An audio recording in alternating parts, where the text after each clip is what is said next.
Hello viewers, आज हम लोग इस लेक्चर में कवर करेंगे offences against the modesty of women के सेकंड पार्ट को।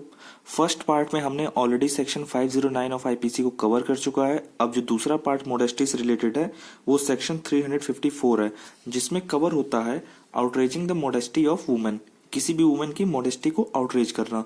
जो हम लोग 509 देखे थे उसमें हम लोगों ने देखा था किसी भी मॉडेस्टी से रिलेटेड वुमेन की इंसल्ट कैसे हो रही है, मतलब वुमेन की मॉडेस्टी की इंसल्ट कैसे की जाए, वो 509 था। और 354 कवर कर रहा है आउटरेजिंग द मॉडेस्टी। तो आज इस लेक्चर में हम लोग पढ़ेंगे कि क्या क्या मॉडेस्टी होती है, क्या आउटरेजिंग कैसे होती है, और इसमें क्या एग्जाम्पल्स हो सकते हैं, केस लॉस में सुप्रीम कोर्ट क्या कह रही है और लीगल प्रोविजन इसका क्या कहता है। तो डायरेक्टली मूव करते हैं लेक्चर के ऊपर। तो यहाँ पे हम लोग अब आगे बढ़ते हैं। हमने क्या देखा था लास्ट लेक्चर में, हमने देखा था कि सेक्शन 509 था, वहां पे हम लोग क्या कर रहे थे, मॉडेस्टी से रिलेटेड इंसल्ट क्रिएट कर रहे थे, वहां पे इंसल्ट हो रही थी किसी भी वुमेन की। अब यहाँ जो हम लोग 354 पे हैं, यहाँ पे क्या है, आउटरेज हो रही है मॉडेस्टी। तो दोनों ऑफेंस को आपको देख के पता चले क्या है, वुमेन सेंट्रिक ऑफेंसेस हैं ये, ठीक है। कि मतलब जो है सिर्फ वुमेन के अगेंस्ट होंगे, कोई भी मैन के अगेंस्ट नहीं हो रहा है ये ऑफेंस, ठीक है। पहली चीज तो हमें ये पता चल गई। अब जरा हम लोग ये समझ लेते हैं कि भैया मॉडेस्टी का जो ऑफेंस है वो मतलब क्यों इतना सोशली क्यों गलत है, क्या इसको कौन कौन मतलब बार कर रहा है इस ऑफेंस को। देखिए, पहली बात तो ये मॉरली तो अपने आप में गलत है ही कि किसी भी वुमेन के आप मॉडेस्टी के अगेंस्ट कोई भी काम करो, उसकी लज्जा के अगेंस्ट कोई भी काम करो, आप उसकी लज्जा भंग करो, कोई ऐसा वर्ड बोलो जो उसके अगेंस्ट जा रहा हो, उसको बुरा लगे, ठीक है।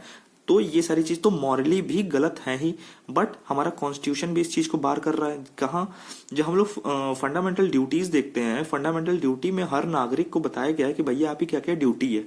तो वहां पे जब हम लोग आर्टिकल 51A का ई देखते हैं क्लॉज, तो वहां पे हमें उसमें सीधा सीधा क्लियरली बोला गया है कि आप कोई भी ऐसा एक्ट नहीं करेंगे समाज में जो किसी भी वुमेन की डिग्निटी के अगेंस्ट हो वो कार्य, ठीक है। तो सीधा सीधा हमें पता चल रहा है कौन, 51AE, मतलब ये ड्यूटी बता रहा है कि आपकी ये फंडामेंटल ड्यूटीज हैं, आप वुमेन के डिग्निटी के अगेंस्ट कोई काम कर ही नहीं सकते, ठीक है। और दूसरा क्या कह रहा है, आर्टिकल 21 जो right to life and personal liberty की बात करता है, राइट टू लाइफ की बात कर रहा है। अब राइट टू लाइफ में उसने क्या बोला है कि किसी भी पर्सन की जो लाइफ होती है ना, उसमें उसकी डिग्निफाइड लाइफ अपने आप इंक्लूड है, ठीक है। इतनी बात क्लियर हो गई।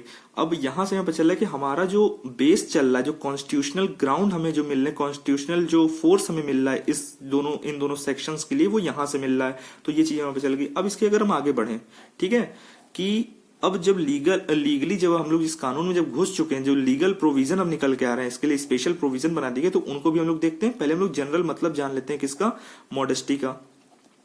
मॉडेस्टी का जब मतलब समझेंगे तो आपको इतना निकल के आएगा कि सेक्सुअल डिग्निटी से रिलेटेड ही टर्म यूज हो रहे हैं इसके लिए। आप कहीं भी जाएंगे, डिक्शनरी खोलेंगे या कोई भी अदर ढेर सारी डेफिनेशंस देखेंगे, तो उसका ओवरऑल जब आप कंक्लूड करेंगे तो आपको यही मीनिंग निकल के आएगी, किसी भी वुमेन की सेक्सुअल डिग्निटी ही उसकी जो है क्या है, मॉडेस्टी है। तो ये क्लियर हो गया हमें जनरल मीनिंग के थ्रू। अगर हम एंटर करते हैं लॉ में कि लॉ क्या कह रहा है, सेक्शन 354 क्या बोल रहा है, तो उसको भी देख लेते हैं। फिर उसके बाद सुप्रीम कोर्ट क्या बोले वो भी देखते हैं। देखिए यहाँ पे सेक्शन 354 कह रहा है कि हुएवर में यहाँ बताया जाता है कि मैन है, मैन इंक्लूड है। क्यों, अब ये क्यों की चर्चा भी हम लोग आगे करते हैं, ठीक है। हुएवर मतलब कोई मैन है, वो असॉल्ट क्रिमिनल फोर्स का यूज कर रहा है किसी वुमेन के अगेंस्ट। अब वो वुमेन के अगेंस्ट क्रिमिनल फोर्स का यूज या असॉल्ट का यूज कर रहा है, पर उसका इंटेंशन क्या है वो फोर्स यूज करने का, कि वो उस वुमेन की मॉडेस्टी को आउटरीच करे।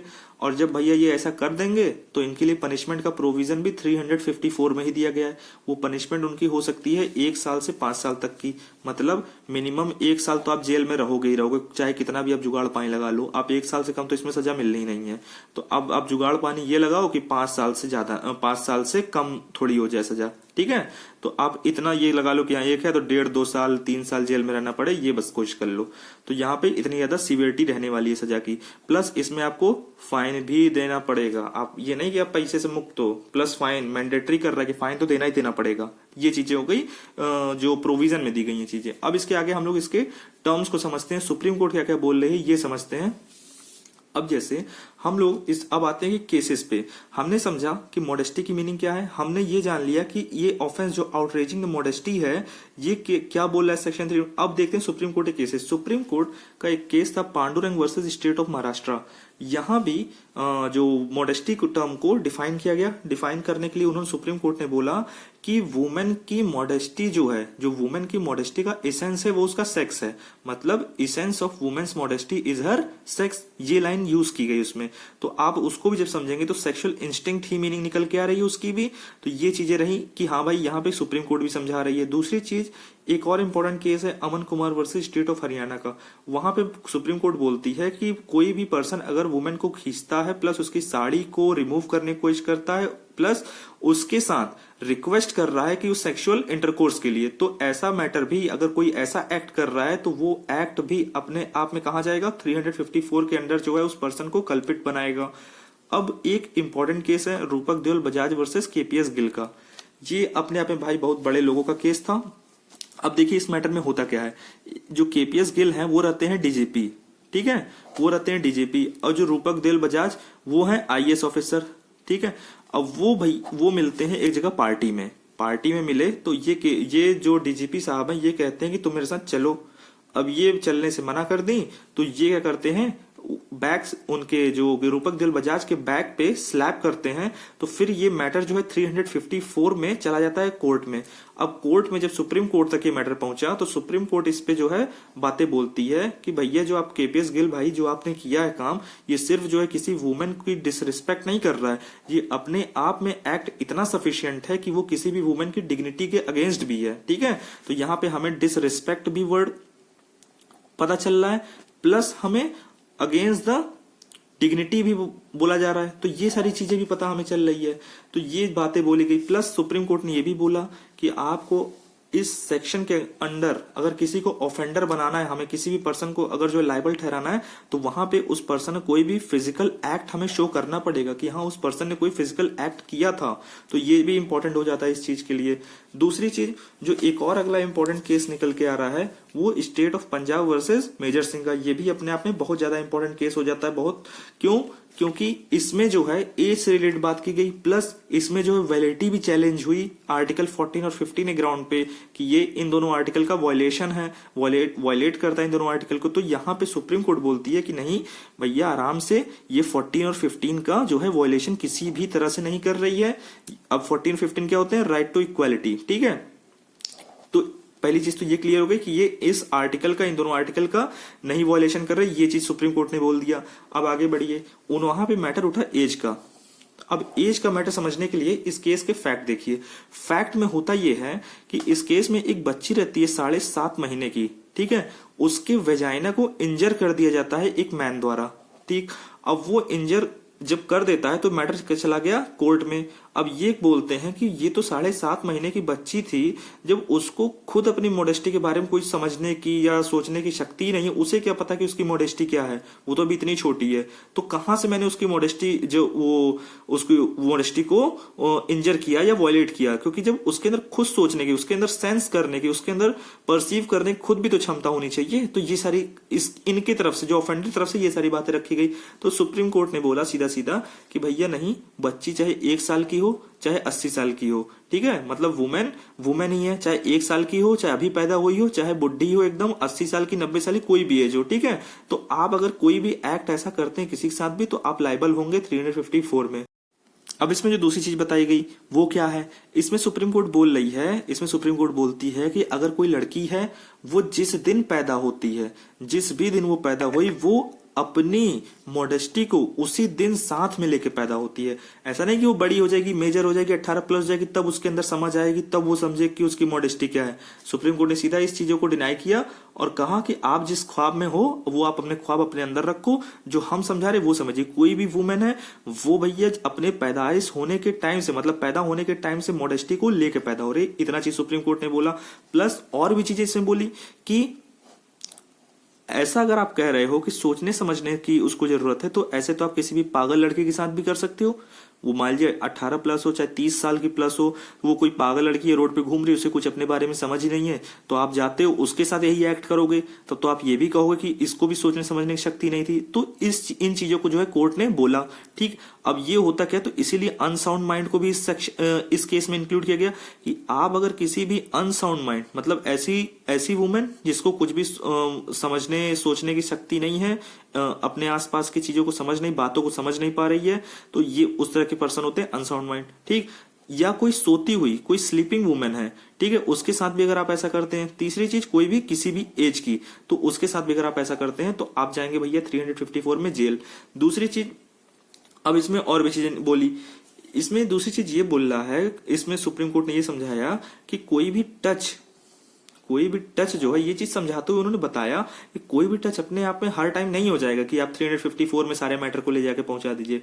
देखिए एग्जांपल समझिए, मान लीजिए कोई पर्सन है ए और ये लड़की है बी, ठीक है, ये वुमेन है। अब मान लीजिए ये लोग क्लासमेट्स हैं, कोई कॉलेज के दोस्त हैं या जो भी हैं, तो एक दूसरे से बात विवाद हो गया है। अब ए क्या करता है, गुस्से में बी का हाथ पकड़े खींच लेता है उसको तेजी से।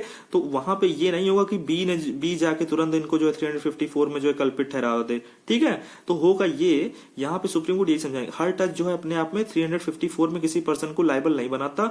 वो तभी बनाएगा जब वो टच उस इंटेंशन से किया जाए कि सामने वाले का मॉडेस्टी आउटरेज हो जाए। मतलब नियत क्या होनी चाहिए खींचने की, कि आप अगर ये पर्सन अगर इस नियत से खींचता कि भैया इनके मॉडेस्टी आउटरेज कर दे। अब जैसे हाथ के बजाय अगर उसके शर्ट के बटन को पकड़ के शर्ट को खींच देता तो शर्ट के बटन टूट जाते, इस नियत से खींचता, ठीक है, कि उसको डिसरोब कर सके। तो ये सारे एक्ट जो है आ जाते इसमें, ये सारे एक्ट आ सकते थे 354 में।